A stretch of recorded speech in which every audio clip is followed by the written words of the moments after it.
Hello, and thank you for watching my three-part series on Decisive Campaigns Operation Barbarossa. In these videos, I'll be outlining the opening moves for the three fronts for the Germans and try to get the best results out of each of them. I'll start with the Northern Front, and in the second video, I'll do the Central Front, and then in the last video, I'll do the Southern. The Northern Front has the easiest job of catching Leningrad, which is, in terms of the distance of major cities, the closest to the Germans in comparison to Moscow and Rostov, but it's a rather difficult goal to achieve in the allotted time that they give you. And these opening moves will help you a lot in actually attaining the goal of reaching Leningrad and taking it over, because they free up a lot of troops for later attacks and take out a lot of Russian armies very early in the game. So the major cities for the Northern Front are Kaunas, Vilnius, and Daugavpils early on in the campaign, because these will be the cities that are going to build all your rail lines, and the rail lines extend the supply for your panzers, which are your most important units in encircling enemy divisions and destroying them, because encirclements are how Germany has to win this game, because they don't have enough troops to fight the Soviets man for man. So the strategy for the armies is, I usually like to keep it the same each time, is I move my 16th Army towards Kaunas and my 18th Army towards Riga, taking out any Soviet resistance that stands there. And whichever one you decide to assign your artillery to, it doesn't really matter, but I would normally assign it to the 18th Army, because they'll have a lot of difficulty taking Riga at the end, because you can't fully encircle Riga due to the water, obviously, and that takes away a lot of the bonuses you can get to attack, which makes attacking cities much more easy. So you have the most choice in what you do with the Panzer Group here, and that will decide the tempo of the Northern Front's campaign, because if you go for either the encirclements, it will slow down your offensive a lot, because you'll need to wait for your oil to refuel after attacking, and that'll take, I would say, 2 or 3 turns. And then the Soviets will build some defenses around Daugavpils in terms of reinforcements, and then you'll have to go in and circle those and move on from there. So your first option is to assist the Central Front by moving for an encirclement around Vilnius once you break out of the Russian resistance.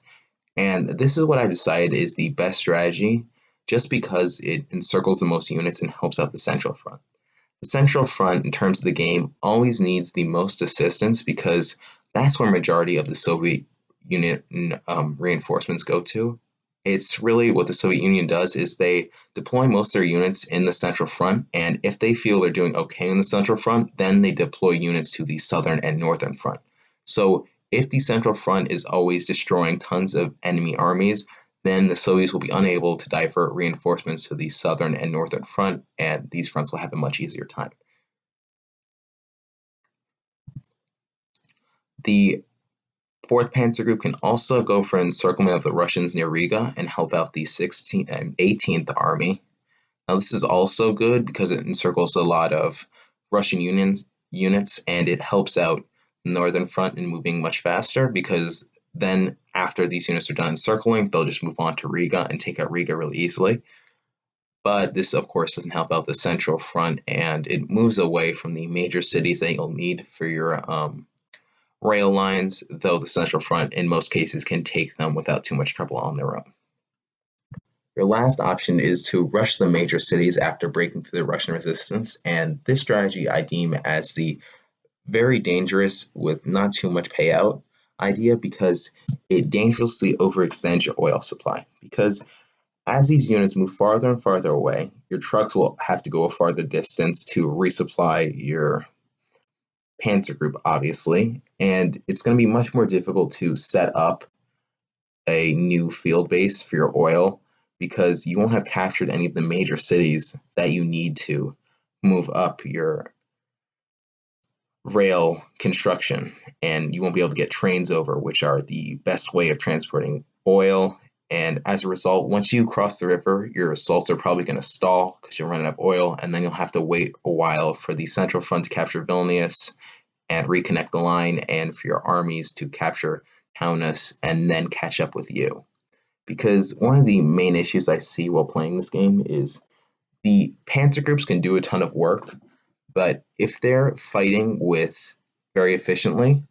they tend to get a long distance away from the rest of your armies because you need your infantry to finish encirclements and just assist your panzer groups. Because if you have the panzer groups do all the work, then the panzer groups take all the casualties, and you won't have any tanks remaining when you get to Leningrad. I've had that a few times where essentially my panzer divisions have turned into infantry divisions because as a result of breakdowns and combat losses, even with one or two refits, they run out of tanks before they reach Leningrad.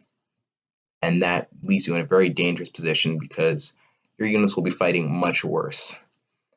at the end of the campaign than they have at the start. Thank you for watching, and in my next video, I'll do the Central Front.